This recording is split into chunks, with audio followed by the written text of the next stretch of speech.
Well, hello everybody out there in YouTube land. This is my latest video which will feature this decoupage bowl which I've made from an upcycled beech, segmented beech desktop. There's a few little things wrong with it, but we've learnt a lot in the making of it.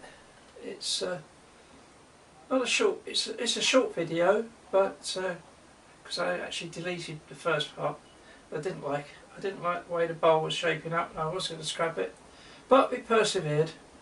I'll also be showing some of the things I've made, not in the video, but we made this my first ever turned box, which is highly decorated on the bottom, on the lid, on inside the lid, but not at the bottom of the box. It's a perfect match. Lovely little thing made out of Iroko. And another one I made out, no sorry, that's sapele. This is one I made out of Iroko, which is a bit tighter. That's decorated in the bottom of the box, the bottom of the box, the bottom of the top, and the top of the top. Again, as my neighbour described it, it's a lovely little child-safe box for trinkets. It's not an easy fit, but it's a tight fit. Also, two bowls I've made, decorated bowls, using iridescent paints. That one was a bit wormy, bit of London plain, but it's rather nice, and I've experimented, it's come out quite well. And that was the final one, which is a bit of pine, I believe, maybe pitch pine, I'm not sure. Decorated on the bottom, big knot in it, which made a bit of a tricky turn, and then decorated with iridescent paint from There. But yeah, that's quite good as well.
Right, well, the Milliput seems to be okay, which is good. I haven't done Milliput in quite a while, so it's always good to go back to it. I do like it. Great stuff. But this bowl slightly gone wrong. It's gone wrong more slightly actually. But profile is well out of the set back edge. I thought I could get away with it. Looks like I'm going to have to reprofile the whole thing. I've reprofiled the front from what it was, and it looks like I'm going to have to reprofile the back. So we'll just carry on. We're just going to switch the camera off. I'm going to move the tool rest around the front. And yeah, there's still quite a lot of unevenness there, so we've still got a bit more to turn out of that. End up reducing. It's just messy stuff. It's really what I do. Really messy stuff, but hey, it's good fun. I'll be back to you in a short while.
Probably get criticised for doing this, but it seems to work for me.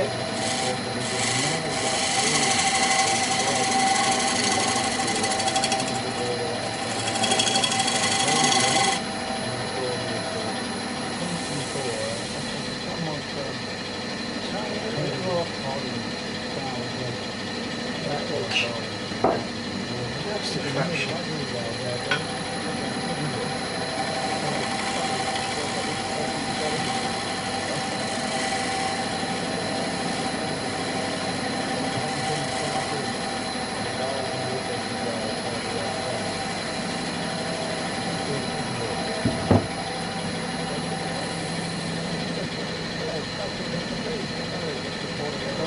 Just a little bit out there. Try a fraction out. I'll have to go back and do it again.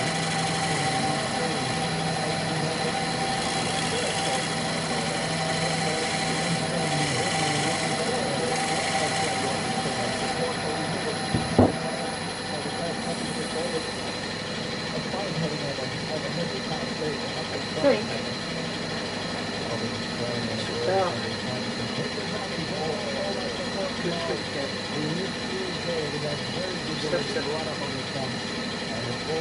that's the beat. May not know. It's more of an experiment again. I'm trying something different.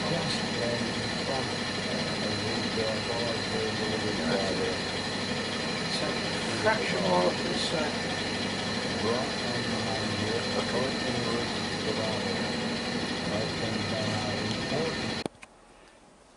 Well, the piece is decorated with a decoupage from magazine cutouts.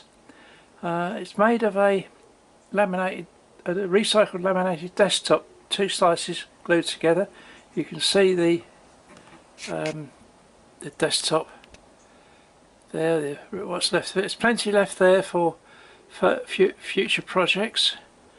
All that's left to do now, it's had 6 coats of varnish, and all that's left to do now is to give it a rub over with some Yorkshire Grit microfine and a polish, and the job's done.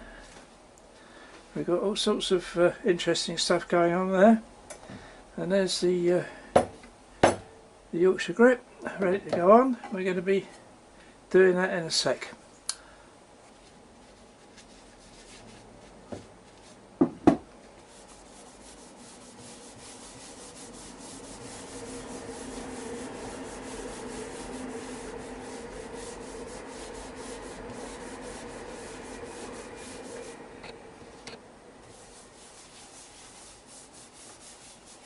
I'm putting plenty on. There's a few brush marks in there that it's a brush on varnish I use because I don't have a spray on, and the amount of masking up to do. The only alternative is not to polish the rest of it and lacquer the whole thing with an acrylic lacquer and a spray, but which we may try sometime in the future. The trouble with decoupage is does tend to, depending on the quality of the paper for the magazine you cut the pieces out of, when you, no matter how flat you glue it on with Mod Podge, no matter how flat you glue it on, it always bubbles up a little bit. It dries down eventually. In fact, I've done quite a lot of this stuff.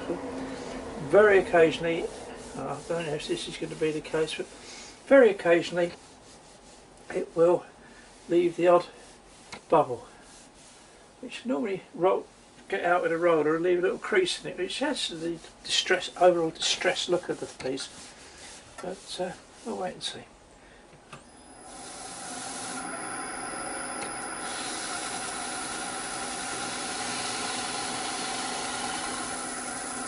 There's always going to be a bit of roughness on it because of the overlap when you're decoupaging pieces. You always get an overlap, so you always get a little bit of high spots and low spots. It's never dead smooth. The only other way to avoid doing that is, of course, to use some coat it with epoxy resin, but I don't do epoxy resin. Being at an angle, it's going to be difficult. So let's see what that looks like.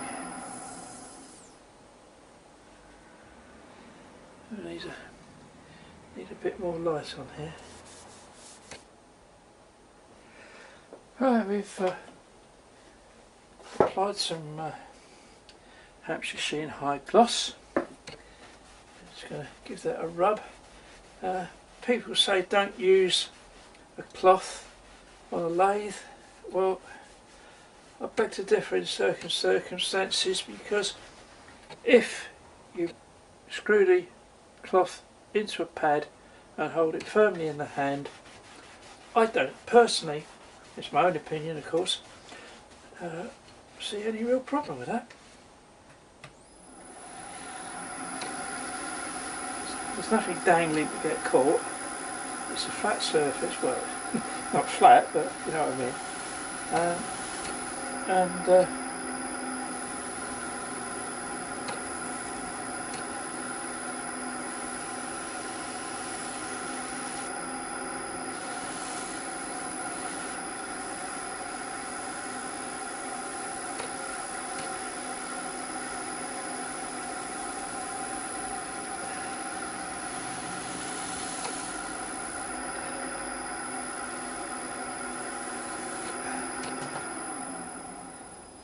I think that's looking nice and shiny.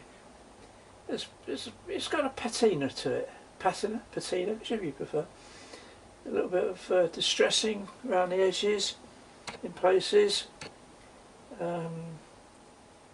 Little bit of brush marks, a couple of bubbles where the decoupage has actually bubbled up and not gone back down. But I'm happy enough with that. It's not going to be for sale, this one anyway, so it's a bit academic. Although I do like to get my finish done as best as I possibly can.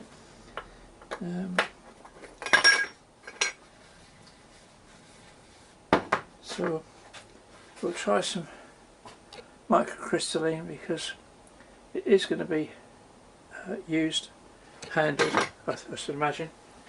So we'll put a little bit of microcrystalline wax on there, leave that to dry for a few minutes, and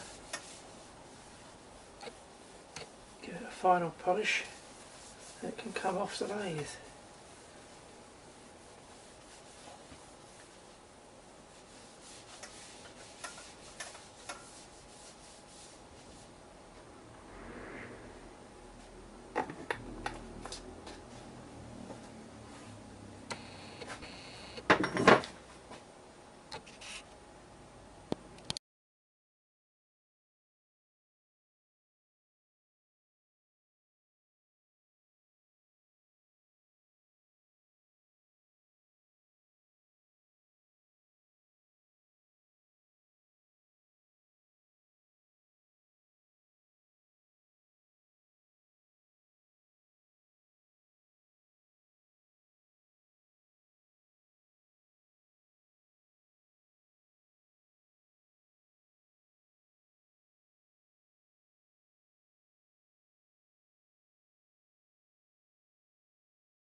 everybody out there in YouTube land. This is my latest video which will feature the decoupage upcycled beech bowl, which is take two.